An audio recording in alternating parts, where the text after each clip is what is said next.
Hello again, Alan Carter here, past Managing Director and Chief Executive of QA International Certification Limited, or QAIC. Welcome to part 2 of this 3-part video series on the history of QA International Certification Limited, from 1991 until its takeover in August 2021. I hope you enjoyed the previous presentation in part 1 of this 3-video collection covering the launch and first decade of QAIC. We will now take listeners on a journey covering the next decade of QAIC and its concerted efforts to achieve further development and consolidation of its global expansion. With the directors maintaining an approach to expansion that would be termed controlled growth, I will now hand over to our presenter to carry the QAIC journey forward.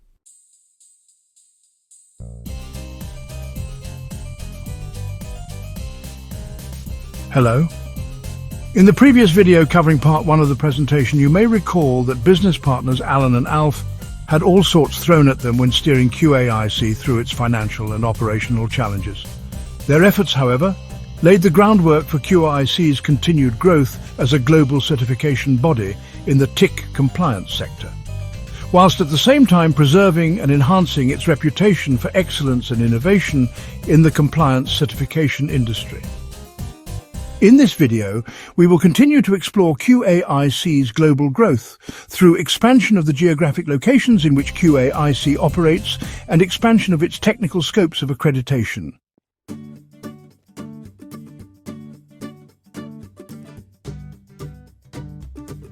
Technical growth and strategic expansion, 1999-2002.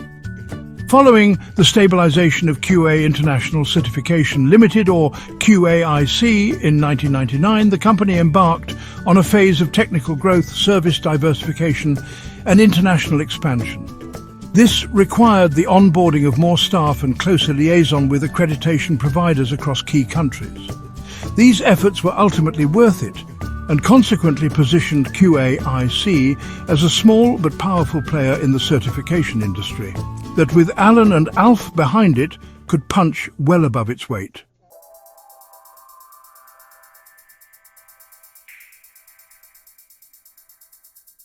Establishing technical credibility and diversification. QAIC solidified its technical reputation through the onboarding of support, as already mentioned, and through its involvement in global industry initiatives. On January 6, 1999, and leveraging Alan's technical credentials, QAIC engaged with the Supplier Quality Assessment Scheme, or SQAS, led by the European Chemical Industry Council, or CFIC, in Brussels. This specialist audit activity demonstrated QAIC's ability to meet complex international quality and safety standards. By May 7, 2001, QAIC expanded its SQAS expertise into tank cleaning audits, just one example of many reflecting its growing technical capacity. Extending its services, QAIC provided several auditor training courses a month, introduced and delivered by Alan earlier in 1994. Such courses had become a critical component of the company's offerings and an important contribution to its revenues. The courses also had the side benefit of funneling new certification customers whilst reinforcing QAIC's position as a leader in auditor training and compliance services. It also came in very handy for QAIC staff development, training new talent in compliance. As there were not many certification bodies in the country, never mind the northeast of England, from which to draw additional staff. On this topic, it was a few months into this decade when a friend of Alan's had offered his fully IRCA-accredited lead auditor training business for sale to Alan at a knockdown price, due to his oncoming retirement. Alan was interested, but Alf was not so keen. It was here that we see an example of how some of the disagreements encountered between Alan and Alf on policy and structure, and regarding ongoing development of QAIC, were handled between the pair. Whilst arguments were not so frequent on reviewing opportunities, both Alan and Alf demonstrated a great deal of trust and mutual respect for each other, often choosing to draw a line under, through or down the middle of each case under consideration, and often after lengthy but healthy debate. As promised in part 1, and before discussing the next item, I think now would be a good opportunity to offer a bit more information on Alan's business partner Alf Duffield. Where Alan was the technical strength, Alf was the financial arm of QAIC, although both shared a broad commercial background. A chartered management accountant with SEMA, Alf had a company in the offshore sector prior to joining QAIC. As founder and managing director of ITM, Alf had built that company up from a £10,000 capitalisation startup in 1976 to a £30 million turnover business. ITM was successful on many heavy engineering, construction and offshore heavy lifting projects until the oil crash of 1985 and its eventual closure in receivership. Some of Alf's more notable achievements at ITM include the Sullom Voe pipe racks, 1977-78, installation of the Thames Barrier, 1979-80, the ITM lifting vessel, ITM Mariner, 1981-82, the Foyle Bridge in Northern Ireland, and also the lifting of the Mary Rose in 1982. ITM also broke 2 world records in the largest trailer ever used for lifting the Mobile Beryl B and the largest object ever moved on the wheels for Britoil's Beatrice B. It is famed for the world's largest single lay of marine power cable between France and England using the ITM Venturer ship. ITM is also famous for designing, building and installing the world's first flexiport following the Falklands War, leading to a letter of commendation for Alf from General Sir Richard Trant KCB of the UK's Ministry of Defence. Alf was also former chairman of Middlesbrough Football Club in 1986 and was a colourful character, well known around the area. Although despite this, Alan had not heard the name when they first met, as Alan had worked mainly out of the area on major projects and did not follow football. With his background at Vickers Defence as a commercial director prior to starting ITM, both Alf and Alan's paths had crossed on occasion, with neither being aware of the other. The common factor appearing when they first met in Alf's office and a canvas on the wall showed an offshore structure that ITM had lifted out to sea and erected. It was one of the same gas rigs that Alan had later managed for hookup and commissioning. Thus started a glorious 23-year period of recollections and story swapping between the pair as they became close friends.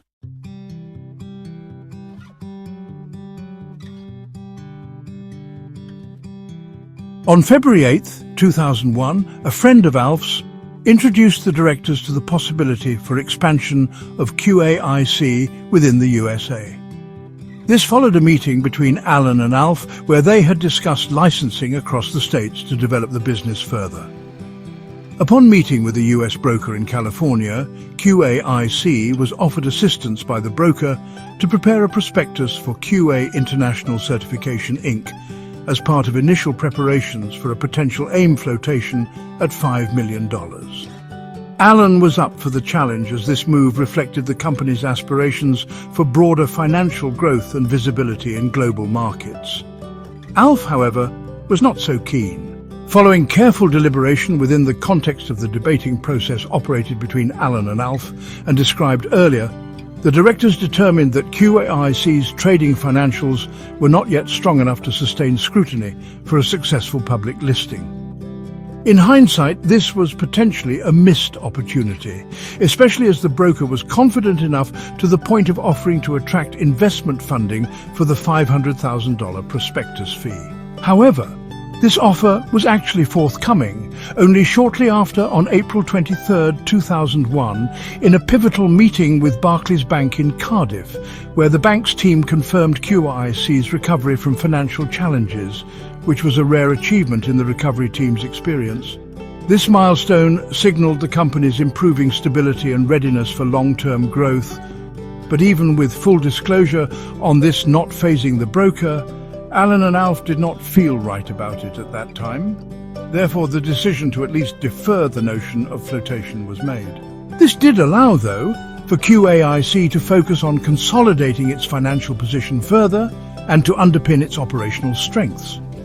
An important point, considering the company's financial trading position was not particularly strong around the period of leaving recovery. It is also appropriate to remark at this point that QAIC was not the recipient of just one offer in this period. A few major competitors to QAIC made offers anywhere from £1 to £1.5 million for the company around the same time. However, Alan and Alf, still wincing from the pain of shoring the company up personally to fund it to break even, and having only just turned the corner with the Barclay Bank recovery team, felt there was still a great future ahead of the company. They decided they still had a lot to offer, and that ultimately, for the moment at least, the company was not for sale.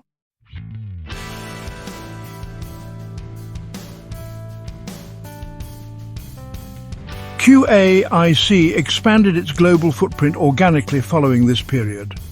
In 2002, the company made significant strides in Turkey, establishing operations that grew to service over 500 customers in what became a growing market for certification services. This move marked a key step in QAIC's internationalization strategy, enabling the company to address regional demand and establish a stronger presence in the global certification industry. Although disappointingly, the customer base of this office was eventually poached and taken over under TIC Accreditation by QAIC's then licensee. This obviously a key risk factor to be considered in the licensing model. Other international initiatives included engagements in Japan on July 31st, 2002 and Beijing on March 8, 2002, establishing 2 licensees for China and further underscoring QAIC's commitment to global expansion.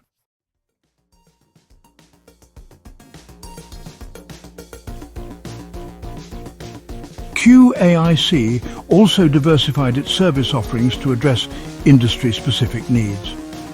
On August 22, 2002, the company contributed to the development of highways sector standards, where Alan helped establish a panel with Lance Williams of the UK Highways Agency, now Highways England, and respective trade bodies representing the Traffic Management Contractors Association. The panel grew over coming months and later welcomed Lloyd's Register Quality Assurance, LRQA, and the British Standards Institute, BSI. Collectively, the panel successfully developed infrastructure standards for high-speed dual carriageways, etc., under Schedules 12A, 12B, 12C, and 14 for asphalt for the UK Highways Agency, with support from Lantra for operators. Additionally, QAIC expanded its expertise in environmental management systems, EMS, launching an EMS audit scheme on September 17, 2002, and conducting audits following upgrade of its systems in partnership with specialist advisors. The company also further extended its scopes of accreditation in July 2002, seeking to include EAC 5 for wood products and EAC 38 for care products, further demonstrating its responsiveness to market demands and commitment to broader certification services.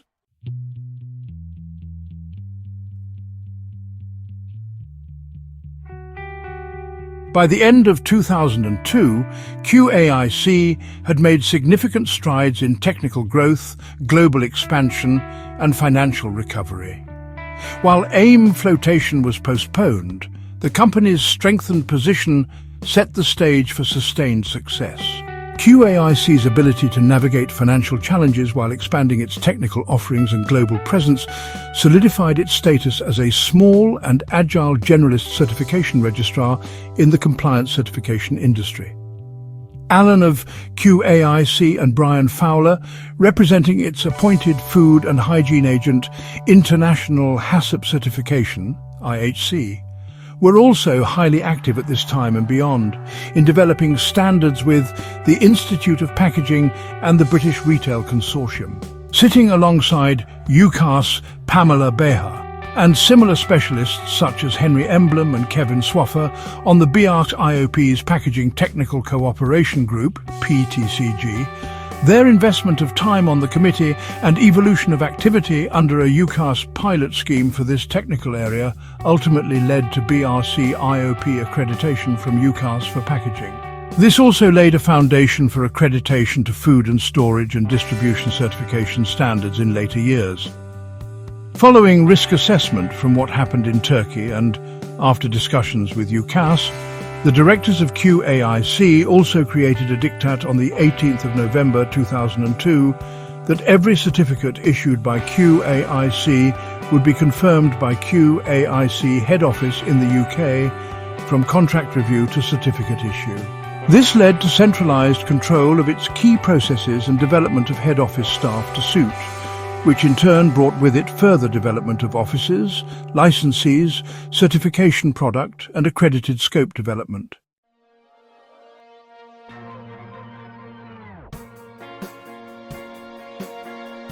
Office and outreach development leveraging of relationships and new opportunities in China.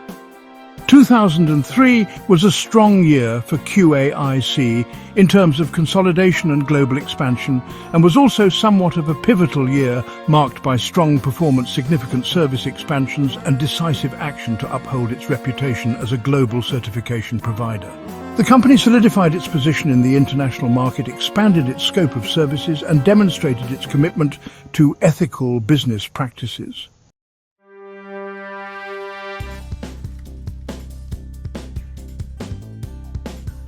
QAIC started the year by strengthening its team. On January 3, 2003, Tom Carter, an experienced director from Stevens & Carter, was onboarded as a QA systems auditor, then later a territory manager, followed shortly by the recruitment of Dave Carabine as operations manager. After undergoing pre-employment training with John Husband of Synergy on January 21st, Dave officially commenced his role on February 3, 2003. These strategic hires reinforced QAIC's operational capacity and technical expertise. An EMS consultant was engaged on January 28th to develop the company's environmental management systems audit framework, aligning with its expanding certification services. This bolstered QAIC's capability to cater to larger EMS clients, a segment that commenced certifications on February 17, 2003.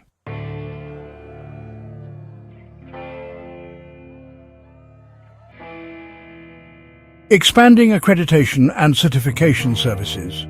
QAIC made significant progress in extending its accreditation and certification scope. A key highlight was the handover ceremony in London on March 23, 2003, where UCAS formally awarded BRC Food Packaging accreditation to QAIC.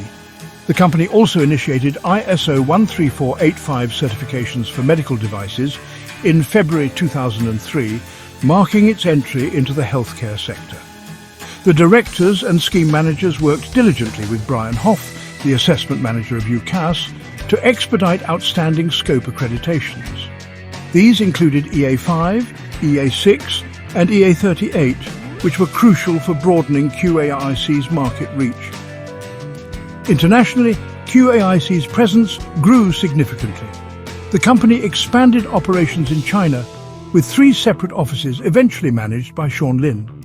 The presence in China was eventually consolidated into a joint venture under the watchful eye of the China National Certification Administration, with QAIC becoming a 49% shareholder. This partnership, approved by Alan and Alf with the QAIC Governing Board in Q4 of 2003, represented a major milestone, enabled by new Chinese government policies permitting minority foreign ownership in joint ventures in China.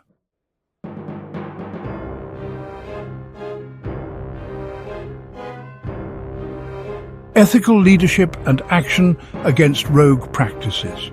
QAIC demonstrated its commitment to ethical practices by taking decisive action against a rogue licensee in Delhi, northern India. Following complaints about the CEO of QAIC's India Delhi office, QAIC collaborated with the India Ministry of Small-Scale Industries to investigate the matter. On July 2, 2003, QAIC's intervention led to his arrest, supporting the Indian government's efforts to eliminate unethical business practices. This action reinforced QAIC's reputation for integrity and trustworthiness and proved the robustness of the QAICL license agreement.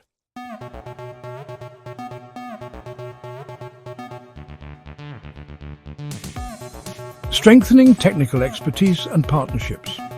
Throughout the year, QAIC engaged with key partners and industry stakeholders to enhance its service offerings. On March 17, 2003, QAIC collaborated with Kevin Swaffer of BRC IOP on packaging audits as part of the Packaging Technical Cooperation Group. The company also worked closely with the UK Highways Agency to further develop HSS schedules 12A, B and C and 14, starting in May 2003. Other milestones included QAIC's witness assessments for PAS 43 accreditation for recovery vehicles on November 10th, and along with the launch of CFIX S-Class services confirmed in September 2003, these developments underscored QAIC's commitment to meeting industry needs relating to highway services, as well as maintaining a position of technical excellence in road safety.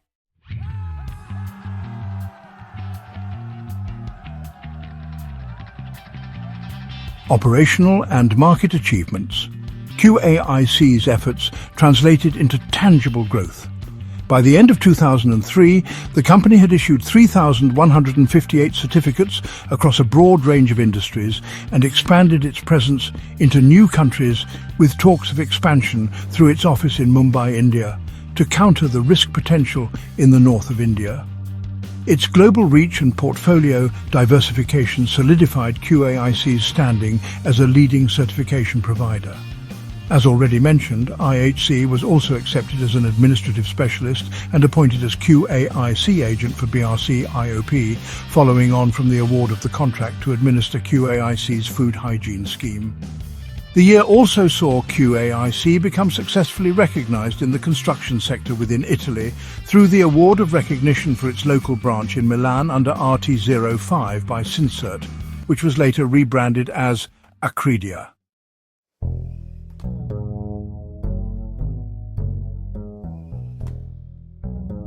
Financial performance.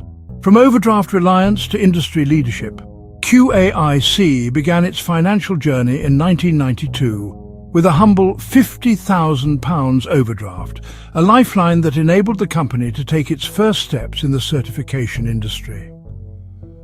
Over the next decade, financial challenges persisted as QAIC navigated the complexities of establishing itself as a credible and impartial certification body. By the early 2000s, the company was operating with an £80,000 overdraft. Despite securing a £75,000 small firms loan guarantee scheme, cash injection and £20,000 input from SFCS Limited, and significant personal capital contributions from Allen and Alf. During this challenging period, the Barclays Bank recovery team played a supportive role in QAIC's survival and eventual turnaround. Recognizing that Allen and Alf were the best people to recover the bank's investment, Barclays placed its trust in their leadership. This decision proved instrumental as Allen and Alf worked tirelessly to stabilize the company's financial position and restore profitability.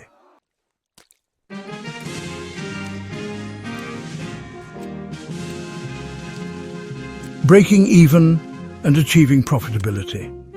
From its founding in 1992, it took QAIC a full decade to break even on paper. This trajectory, while longer than initially forecasted, aligned with the challenges of establishing the company's credentials for impartiality and compliance during its formative years. By 2002, QAIC had achieved real financial stability, underpinned by genuine growth, and in 2003, the company recorded a modest profit for the first time. This was the start of a consistent upward trend. By the end of 2004, a financial overview forecasted profits of around £100,000 for that year, on a £400,000 turnover. This steady growth, while modest, laid the foundation for QAIC's continued financial and operational strength.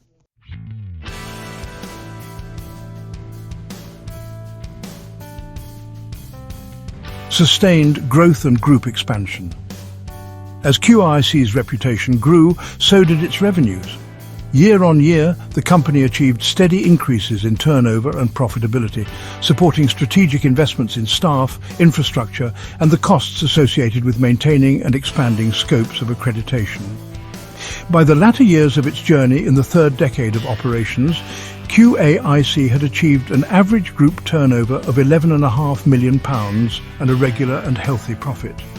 This growth was fueled by its global operations and the contributions of a diverse workforce of approximately 800 people, including part-time technical experts and subcontract audit specialists.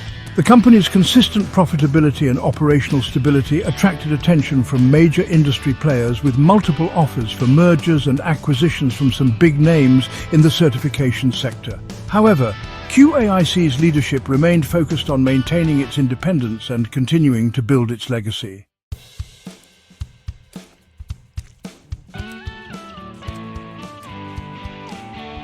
A testament to resilience.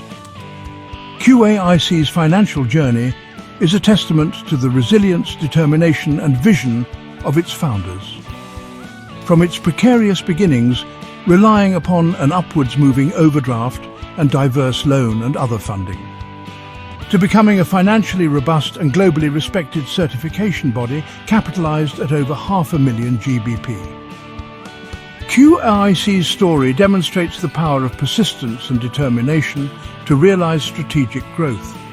The company's ability to navigate financial challenges and still emerge as a market leader in the small to medium sector of compliance certification stands as one of the defining achievements in its history.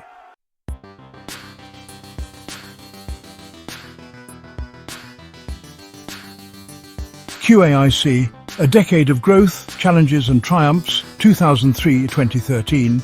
The decade between 2003 and 2013 marked a period of extraordinary growth, innovation and perseverance for QAIC. From expanding global operations to navigating regulatory challenges, both at home and across borders, QAIC solidified its reputation as a respected leader in certification. These years were defined by groundbreaking achievements, including the buyout of its China partners, strategic expansions, and overcoming significant regulatory hurdles.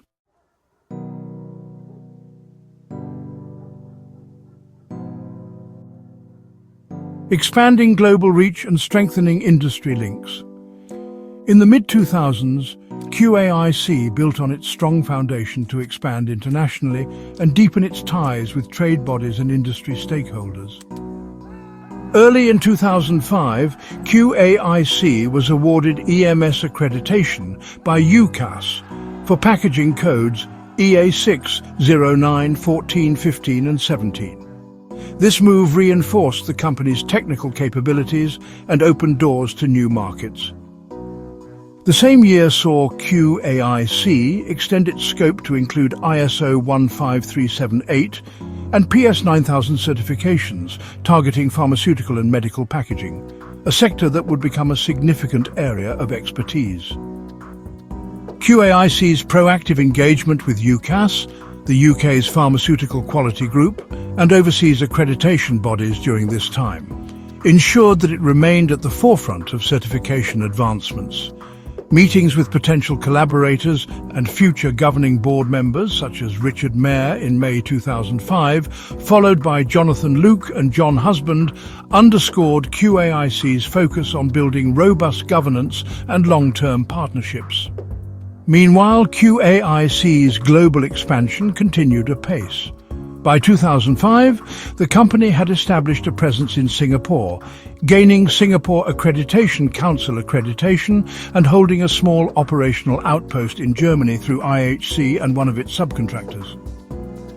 With additional collaborations in Japan and China, QAIC's ability to adapt to diverse markets while maintaining consistent quality was a key driver of its success.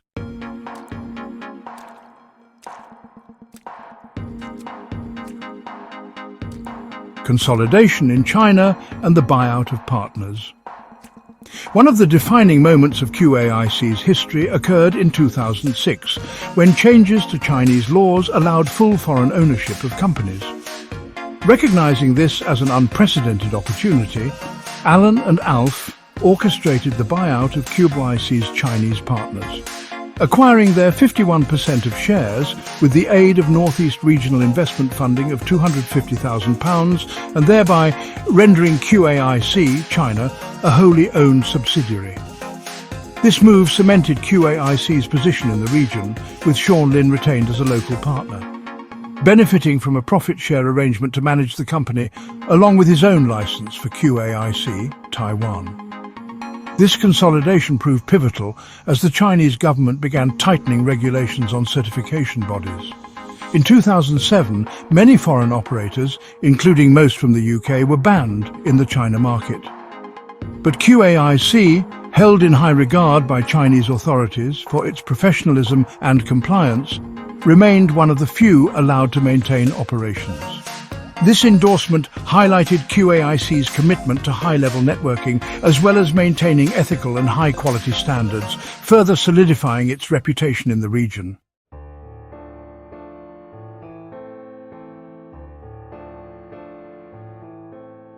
Challenges and resilience. While the company enjoyed remarkable growth, it was not without its challenges. In 2008, QAIC faced sanctions from UCAS during the transition to ISO 17021, 2008, as UCAS auditors were unavailable before the transition deadline. The suspension of QAIC was a significant blow, but Alan and Alf worked tirelessly with UCAS's liaison officer to manage the transition. The suspension was subsequently lifted in 2009, with the UCAS CEO apologizing later and admitting the situation should never have occurred. Simultaneously, QAIC addressed issues in its global operations, including a breach of license agreements in Turkey discovered in early 2009. Decisive action was taken to safeguard the company's reputation and reinforce QAIC's commitment to ethical operations worldwide.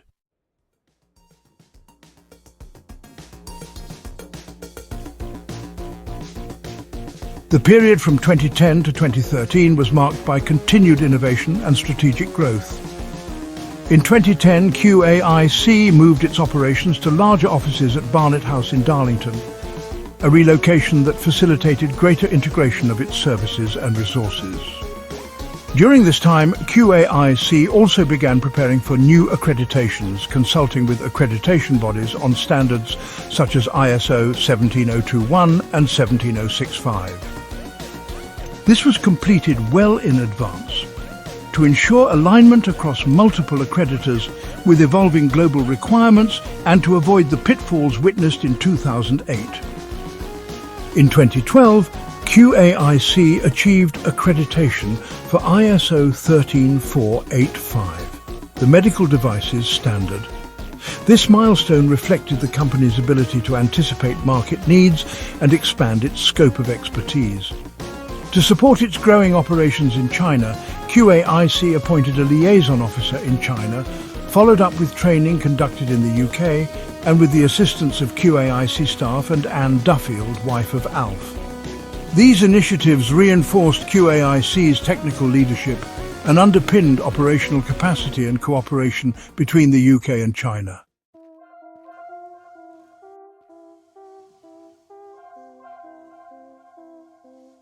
Shareholder consolidation and strategic focus. Another significant development during this period was the consolidation of QAIC's ownership. In 2007, Alan and Alf repurchased shares held by minority shareholders, streamlining the ownership structure. This move allowed QAIC to focus more effectively on strategic goals without external complications or potential conflicts.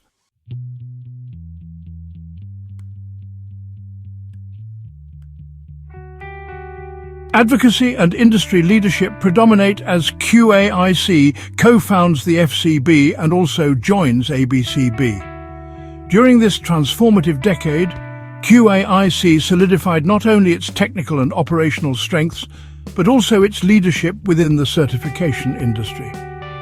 A key milestone in this journey was QAIC's decision to join the Association of British Certification Bodies, or ABCB. As a respected trade body, ABCB provided QAIC with a platform to engage with its larger peers, influence industry standards, and advocate for best practices. This affiliation underscored QAIC's commitment to maintaining the highest levels of professionalism and compliance in certification. Recognizing the need for smaller certification bodies to have a stronger voice within accreditation, QAIC took a proactive step by co-founding the Federation of Certification Bodies, or FCB, working with some of its smaller certification body colleagues. The FCB was established to represent the interests of smaller certification bodies, ensuring they had adequate representation within UCAS in discussions and in decisions that shaped accreditation frameworks and industry policies. The formation of the FCB was a key moment for QAIC and its peers. It demonstrated the company's commitment to fostering collaboration and fairness within the certification ecosystem. By championing the interests of smaller players, QAIC and the FCB contributed to a more inclusive and balanced accreditation landscape. QAIC's involvement in these organizations reflected its broader vision of not just participating in the certification industry, but shaping it. Through advocacy, collaboration and leadership, QAIC ensured that its voice and the voices of its industry counterparts were heard at the highest levels.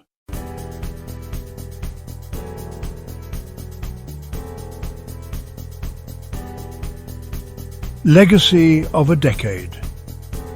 By the end of 2013, QAIC had firmly established itself as a global certification body with a reputation for excellence and innovation. Its ability to navigate regulatory challenges, expand into international markets, and pioneer new standards showcased the resilience and vision of its leadership.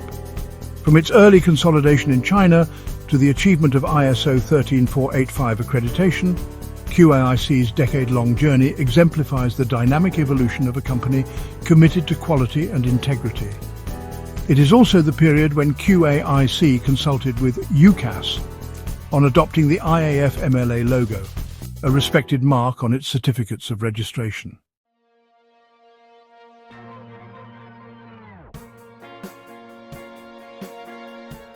Well, that's it from our presenter for now. Thank you for watching this Part 2 production on QAIC's global expansion and consolidation years for its overseas branches and offices.